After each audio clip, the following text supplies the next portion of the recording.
16 અને 17 જુલાઈએ પ્રબળ સંભાવના છે ગુજરાતના છૂટાછવાયા વિસ્તારમાં વરસાદ પડી શકે છે। જે તસવીર આપણે બતાવી રહ્યા છીએ એ તસવીરમાં પણ સ્પષ્ટ દેખાય છે કે ગુજરાતના દક્ષિણ કાંઠા પાસે એક મોન્સૂન ટ્રફ છે જે મહાકાય વરસાદી સિસ્ટમ બની શકે છે। કેટલાક વિસ્તારોમાં ભારે વરસાદ પડી શકે એની સંભાવના છે ખરી, પણ ખૂબ ઓછી છે। વરસાદ પડે કદાચ તો એ કેવો પડે કે થોડી વાર માટે ઝાપટું આવે અથવા તો સામાન્યની રેન્જમાં મૂકી શકાય। windy.com પણ એવું કહી રહ્યું છે કે 15, 16, 17 જુલાઈમાં એવો કોઈ ધોધમાર વરસાદી રાઉન્ડ ગુજરાતમાં નથી દેખાતો। સંભાવના 16મી જુલાઈથી વરસાદ શરૂ થવાની છે ગુજરાતમાં, પણ એની માત્રા ચોક્કસથી સામાન્યની આસપાસ રહેશે। લગાતાર 6 દિવસ કોરા વીતી ગયા છે અને હજુ પણ 4, 5 કે 6 દિવસ ભારે વરસાદના કોઈ સંકેત દેખાતા નથી।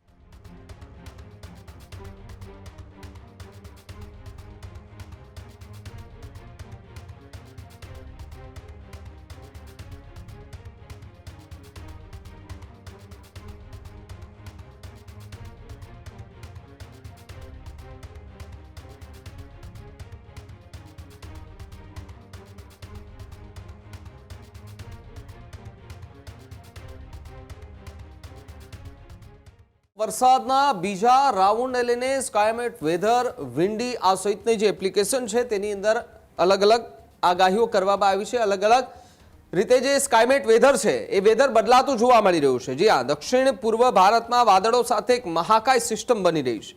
ગુજરાતમાં એકાદ 2 દિવસમાં વરસાદના ઉજળા સંજોગો છે, જ્યારે 16મી અને 17મી જુલાઈ સામાન્ય વરસાદ પડી શકે, જ્યારે ગુજરાતના છૂટાછવાયા વિસ્તારમાં વરસાદ પણ પડી શકે છે। ક્લાઇમેટ વેધર અનુસાર 16મી અને 17મી ભારે વરસાદ ગુજરાતમાં પડી શકે છે। ગુજરાતના દક્ષિણ કાંઠા નજીક બનેલું છે એક મોન્સૂન ટ્રફ, એની અસર સીધી જ ગુજરાત પર જે છે તે થશે અને ગુજરાતના કેટલા એવા વિસ્તારો છે કે જ્યાં હજુ સુધી વરસાદ નથી પહોંચ્યો ત્યાં પણ ધીમે ધીમે વરસાદ પહોંચે તેવી સંભાવનાઓ વ્યક્ત કરવામાં આવી રહી છે।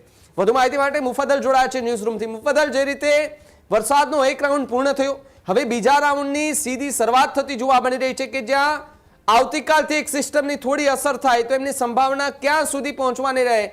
શું એ સિસ્ટમ મધ્ય ગુજરાત, ઉત્તર ગુજરાત અને કચ્છ સુધી અસર કરે તેવી સંભાવના?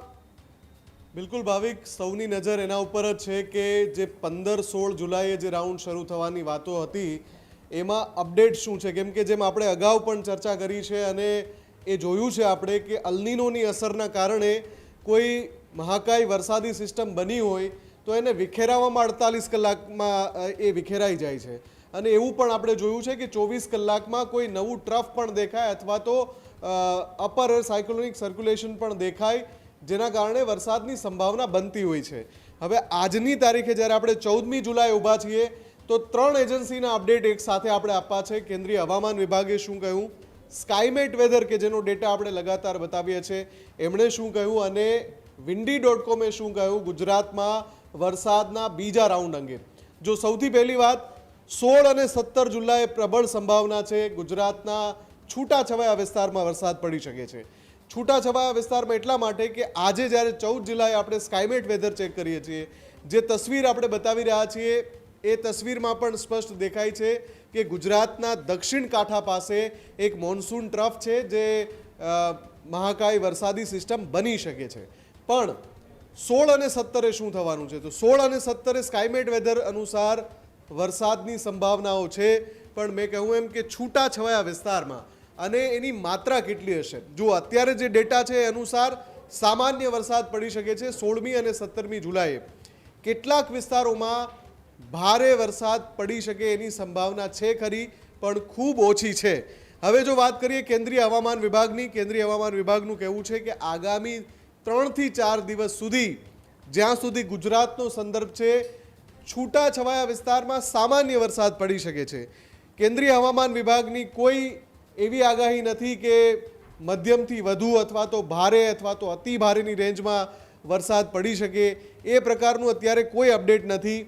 જે ડેટા કેન્દ્રીય હવામાન વિભાગે અત્યારે રિલીઝ કર્યો છે, એટલે કે 14મી જુલાઈએ રિલીઝ કર્યો છે, એમાં 15, 16, 17, 18માં તમામમાં ગુજરાત આખું લીલું બતાવાયું છે, એટલે કે નો વોર્નિંગ ઝોનની અંદર ગુજરાત છે। વરસાદ પડે કદાચ તો એ કેવો પડે કે થોડી વાર માટે ઝાપટું આવે અથવા તો સામાન્ય ની રેન્જમાં મૂકી શકાય. હવે વાત કરીએ windy.comની. શું windy.com અનુસાર ગુજરાતમાં એકાદ બે દિવસમાં વરસાદી સિસ્ટમ સક્રિય થશે? જુઓ, સંકેતો તો આપણને 9મી જુલાઈથી મળી રહ્યા હતા અને દરરોજ આપણે ન્યૂઝરૂમના દર્શકોને અપડેટ આપીએ છીએ કે 10મી જુલાઈએ શું સ્થિતિ છે, 11મી જુલાઈએ શું સ્થિતિ છે. આપણે જે ડેટા આપીએ છીએ એ જે એજન્સી છે જે ચોમાસાનું અનુમાન લગાવે એ એજન્સીના રિપોર્ટના આધારે આપીએ છીએ અને એમાં દર 24 કલાકે નવું અપડેટ હોય છે, કેમ કે અલ નીનોની ઇફેક્ટ છે.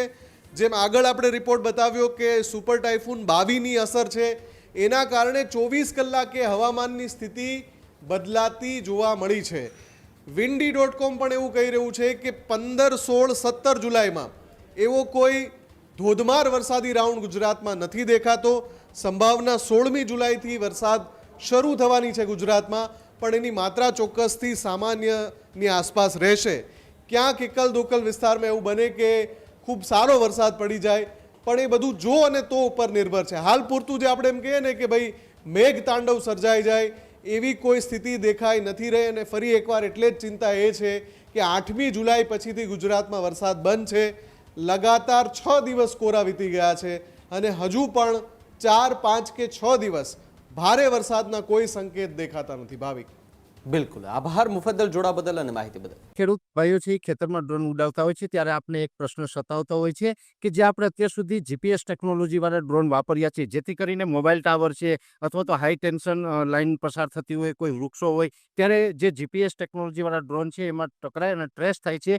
પણ એગ્રીવન લાવ્યું છે GNSS ટેકનોલોજી ડ્રોન, જેથી કરીને એ ડ્રોન છે એ કોઈ જગ્યાએ ટકરાય નહીં, પોતાની રીતે જ ડિસિઝન લે છે અને મૂવ થઈ જાય છે, જેથી કરીને GNSS ટેકનોલોજી ડ્રોન છે એ વાપરવાનો આગ્રહ રાખો.